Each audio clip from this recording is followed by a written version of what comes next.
இப்போது புதிய அறிமுகம் ஆச்சி ஹோட்டல் சாம்பார் 50 கிராம் ரூபாய் 20 மட்டுமே. தமிழ்நாட்டின் தொன்மை, கலாச்சாரம் ஆகியவற்றை சிதைத்து காவியாக மாற்ற கர்ம வினையாற்றி வருவதாகவும், இந்த மண்ணை காவி நிற பூமியாக மாற்ற எதிரணி நினைப்பதாகவும், அது மட்டும் வந்துவிட்டால் தமிழ் மண்ணின் தொன்மைகள் சிதைந்துவிடும் என்றும் பாடலாசிரியர் ப. விஜய் தெரிவித்துள்ளார்.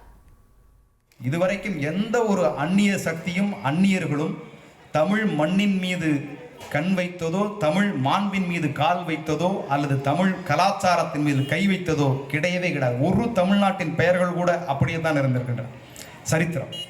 ஆனால் நம்முடைய எதிரிகளாக நமக்கு இப்போது மாறிக்கொண்டிருக்கிற அந்த அணி இந்த மண்ணை எப்படியாவது ஒரு காவி நிற பூமியாக மாற்றிவிட வேண்டும் என்று ஒரு கர்மவினை போல ஆற்றிக் கொண்டிருக்கின்ற அந்த அணி அது இதற்குள் வந்துவிட்டால் நிச்சயமாக தமிழ் மண்ணின் இத்தனை ஆண்டுகள் பெரியாரும் அண்ணாவும் கலைஞரும் நம்முடைய முதல்வர்களும் கட்டி காத்திருக்கின்ற இந்த தமிழ் மண்ணின் தொன்மைகள் ஒவ்வொன்றாக தொலைந்து போய்விடும். இப்போது புதிய அறிமுகம் ஆச்சி ஹோட்டல் சாம்பார் 50 கிராம் ரூபாய் 20 மட்டுமே.